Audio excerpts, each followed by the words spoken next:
Hola amigos, aquí de nuevo con ustedes su amigo de los TICs, Juan Pablo Galán. Soy, como bien saben, persona en condición de discapacidad, tengo síndrome de Tourette asociado a trastorno obsesivo compulsivo y daño cerebral por hipoxia neonatal. En el programa anterior estábamos hablando de la época de la conquista española de Colombia.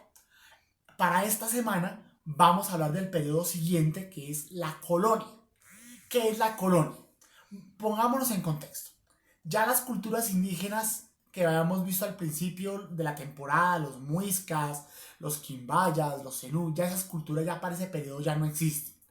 En este momento de la historia, en el siglo XVI, a Colombia llega una gran inmigración de españoles traídos que venían desde la tierra ibérica para establecerse en Colombia y conquistar y culturizar el país, que en ese momento no lo llamaremos Colombia, porque no se llamaba Colombia. Es el virreinato de la Nueva Granada. ¿Qué es un virreinato? Un virreinato es como una zona donde el que gobierna en nombre del rey de España es un hombre conocido como el virrey.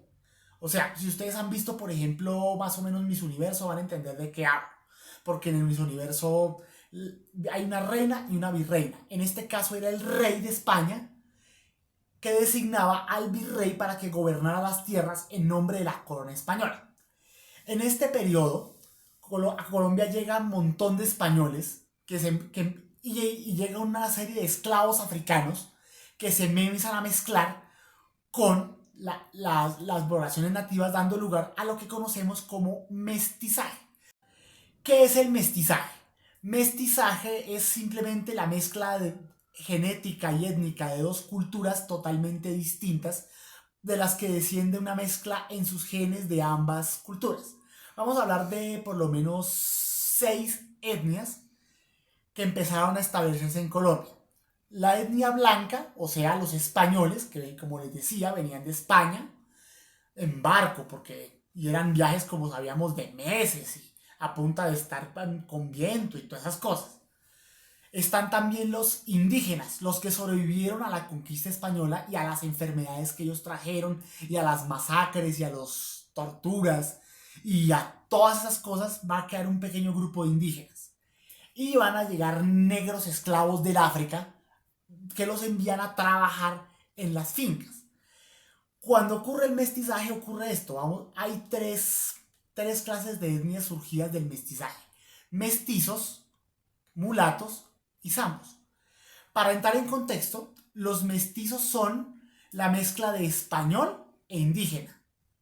O sea, que un español encuentre guapa a una indígena, se casen, se reproduzcan y salga un hijo con la mezcla de la sangre de la mamá, de los rasgos indígenas de la mamá y los rasgos españoles del papá. Luego sigue el mulato, que es muy dado allá en la costa atlántica.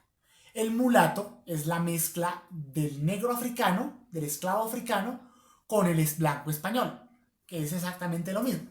Y el sambo es la mezcla entre el indígena y el negro africano. Toda esa mezcla de etnias va a dar una diversidad genética muy grande y una riqueza cultural de la que Colombia se va a ver sumergida en una era de oro de la corona española. Las ciudades ya eran ciudades, no eran ciudades como las de ahora, metrópolis como las de ahora. Eran poblaciones mucho más pequeñas en las que la gente vivía, cada uno en su estrato social. Los blancos españoles y sus descendientes, los que nacieron aquí, se me olvidaba decirles de los españoles que descienden de los que vinieron de España, que se llaman criollos.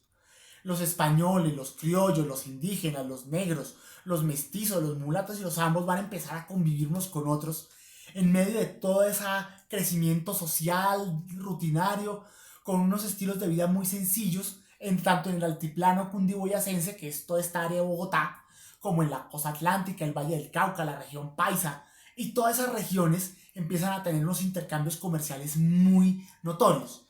Porque también se me olvidaba mencionarles que cuando los españoles llegan traen sus propios productos a la tierra. Aquí había papa, chontaduro, aquí había yuca, ñame, cubios. Los españoles traen las especias, traen la carne de res, traen los pollos y los africanos traen sus propios sabores de África. Todo eso va mezclándose con toda la cultura gastronómica del área para poder dar el origen de lo que se conoce actualmente como la cocina colombiana.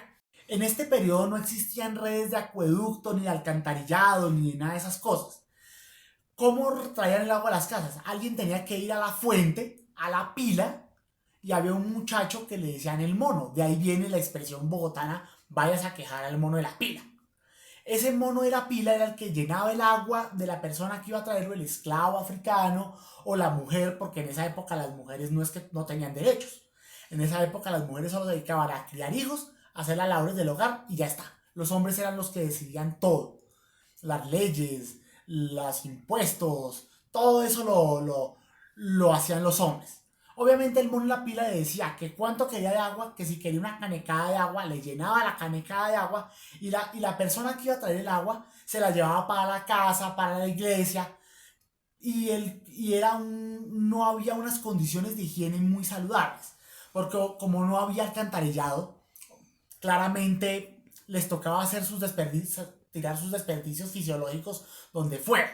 Por eso también había muchas enfermedades como el cólera, de razón que ahí viene el nombre de la novela de Gabriel García Márquez, El amor en los tiempos del cólera.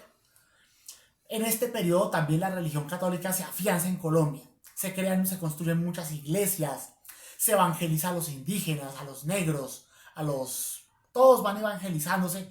Claro está, como ahora bien dicen que eso fue una imposición, que los indígenas traían su cultura. Claro que tenían su cultura, pero la imposición del catolicismo hace que toda Colombia se vuelva católica. Sobre todo en el edificio más famoso, uno de los edificios más conocidos, que es el Colegio Mayor de Nuestra Señora del Rosario, lo que actualmente es la Universidad del Rosario, donde la vida era muy rutinaria. Los estudiantes de esa universidad, del Colegio Mayor, eran internos, o sea que es interno, que vivían allá.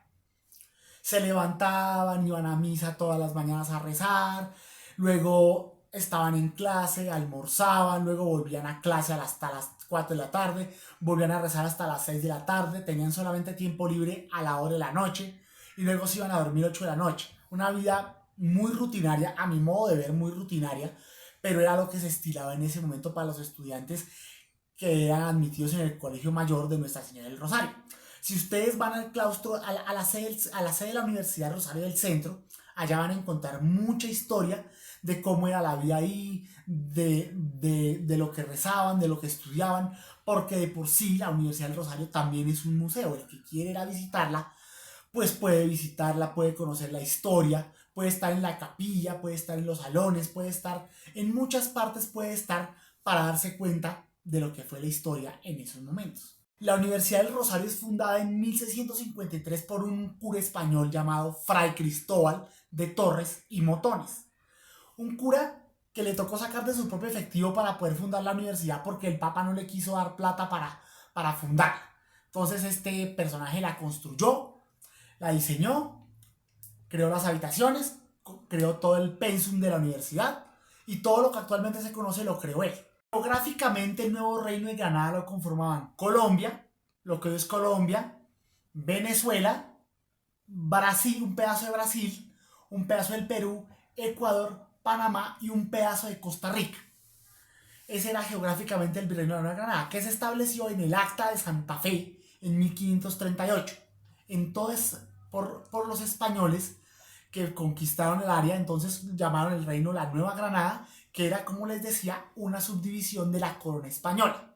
Entonces, claramente vemos que el territorio español se expande por América. Cabe notar que la Nueva Granada no era un virreinato como tal, fue al final, pero al principio era el nuevo reino de Granada cuya administración estaba en manos del rey de España. Empezó con Carlos I y termina con Felipe V, que instaura el virreinato y pone a José Ignacio de la Pedrosa y Guerrero como el primer virrey. Hay un periodo en el que se suspende porque España entra con la guerra de sucesión, entra en unos problemas financieros terribles, pero terribles, terribles, terribles, y luego en 1740 lo reinstaura para luego seguir avanzando en la historia hasta 1821 cuando Juan de Sámano termina siendo el último virrey después de la guerra de independencia ya bajo el reinado de Fernando VII de España. Cabe notar que la Nueva Granada no era un virreinato como tal, fue al final, pero al principio era el nuevo reino de Granada cuya administración estaba en manos del rey de España. Empezó con Carlos I y termina con Felipe V, que instaura el virreinato y pone a José Ignacio de la Pedrosa y Guerrero como el primer virrey. Hay un periodo en el que se suspende porque España entra con la guerra de sucesión, entra en unos problemas financieros terribles, pero terribles, terribles, terribles, y luego en 1740 lo reinstaura para luego seguir avanzando en la historia hasta 1821 cuando Juan de Sámano termina siendo el último virrey después de la guerra de independencia ya bajo el reinado de Fernando VII de España. Bueno amigos, no siendo más, pues espero les haya gustado este periodo tan chévere de la colonia. La próxima semana vamos a hablar del periodo conocido como el Grito de la Independencia, el Florero de Llorente y todo lo que sucedió subsecuente de ahí. No olviden suscribirse a mi canal, hacer clic en la campanita para las notificaciones. Un abrazo fraterno y hasta la próxima.